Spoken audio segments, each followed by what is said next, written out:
BBA, BCA, BCom computer కోర్సులో 100% placement లభించే ఏకైక డిగ్రీ కాలేజ్ కూకట్పల్లిలోని ఐక్రియేట్ డిగ్రీ కాలేజ్. నమస్తే, నేను మీ వెంకట శ్రీనివాస్ గారిని. మీరు చూస్తున్నారు Indian largest digital TV network Suman TV.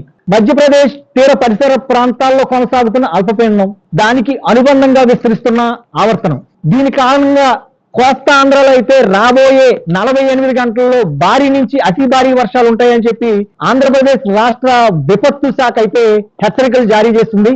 దీంట్లో భాగంగా ఎవరైతే పొలాల్లో రైతులు పనిచేస్తారో వాళ్ళు గాని, వ్యవసాయ కూలీలు గాని, గొర్రె కాపరులు, అలాగే పశు కాపరులు, వీళ్ళందరూ కూడా చెట్లకు దూరంగా ఉండాలి. ఎందుకంటే బలమైన ఈదురు గాలుపులతో కూడిన వర్షం మరియు దాంతో పాటు పిడుగులు పడే అవకాశం ఉన్నదని కూడా ఆంధ్రప్రదేశ్ రాష్ట్ర విపత్తు శాఖ హెచ్చరికలు జారీ చేస్తుంది. ముఖ్యంగా లోతట్టు ప్రాంతంలో నివసించే ప్రజలు చాలా అప్రమత్తంగా ఉండాలి, జాగ్రత్తగా ఉండాలి అని చెప్పి ఆంధ్రప్రదేశ్ రాష్ట్ర విపత్తు శాఖ అయితే హెచ్చరిస్తుంది. దాంట్లోనే భాగంగా లోతట్టు ప్రాంతంలో ఉండే ప్రజలకే కాకుండా ఎక్కడన్నా ఎవరికన్నా సమస్య వాటిల్లితే టోల్ ఫ్రీ నంబర్స్ 1070 లేదా 112 లేదా 1800 425 కాల్ చేసి మీరు ఏదైతే ఆపదలో ఉన్నారో దాని నుంచి కాపాడమని అడగడానికి సంబంధిత అధికారులని మొత్తం ప్రభుత్వం అయితే సిద్ధం చేసి ఉంచింది. ఈ నెంబర్లకి కనుక మీరు ఫోన్ చేసినట్టయితే తక్షణమే ఆ సంబంధిత సిబ్బంది మీ దగ్గరికి వచ్చి మీరు ఏదైతే ప్రమాదంలో విపత్తులో చిక్కుకున్నారో ఆ విపత్తు నుంచి మిమ్మల్ని ఖచ్చితంగా బయటికి తీస్తారని భరోసా కూడా వాళ్ళు అయితే ఇస్తున్నారు. ఈ అల్పపీడనం ప్రభావంతో శ్రీకాకుళం జిల్లాలో శ్రీకాకుళం, విజయనగరం, విశాఖ, అల్లూరి, మన్యం పలు చోట్ల భారీ నుంచి అతి భారీ వర్షాలు పడే సూచనలు అయితే ఉన్నాయి.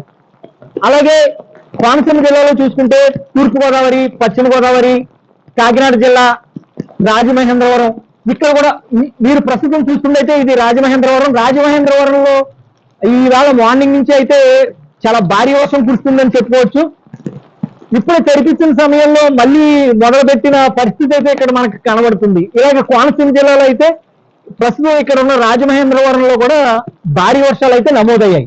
కృష్ణా జిల్లాలో చూసుకున్నట్టయితే కృష్ణా, గుంటూరు, బాపట్ల, పల్నాడు ఇలాగా పలు చోట్ల భారీ నుంచి అతి భారీ వర్షాలు ఏర్పడే సూచనలు ఉన్నాయని వాతావరణ శాఖ హెచ్చరిక చేస్తుంది. మిగతా అన్ని చోట్ల కూడా ఒక మోస్తరు వర్షాలు అయితే ఉంటాయని చెప్పి ఆంధ్రప్రదేశ్ రాష్ట్ర విపత్తు శాఖ అయితే హెచ్చరికలు జారీ చేస్తుంది.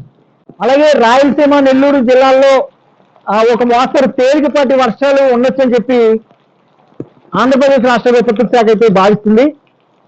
ఆ మేరకే ప్రజలందరూ చాలా అప్రమత్తంగా ఉండాలి. దయచేసి పెద్దవాళ్ళు ఎవరు కూడా ఇంట్లో నుంచి రావద్దు. ఈ 2 రోజులు కూడా, అంటే వర్షాలు ఏవైతే ఉంటాయో ఈ 2 రోజులు కూడా చాలా జాగ్రత్తలు తీసుకుంటూ ఇంటి దగ్గరే ఉండవలసిన పరిస్థితి అయితే ఉంటుందని చెప్పి ఆంధ్రప్రదేశ్ రాష్ట్ర విపత్తు శాఖ అయితే అందరికీ కూడా మనవి చేస్తుంది. అంతేకాకుండా ఆల్రెడీ మొత్తం అందరి మొబైల్స్ కి కూడా మెసేజ్ అలర్ట్స్ అయితే జారీ చేసిన పరిస్థితి అయితే ఉంది. సో దయచేసి ఎవరన్నా ఎంతో అవసరమైన పని ఉంటే తప్ప ఇంటి నుంచి బయటికి రావద్దని చెప్పి గవర్నమెంట్ కూడా కోరుకుంటుంది.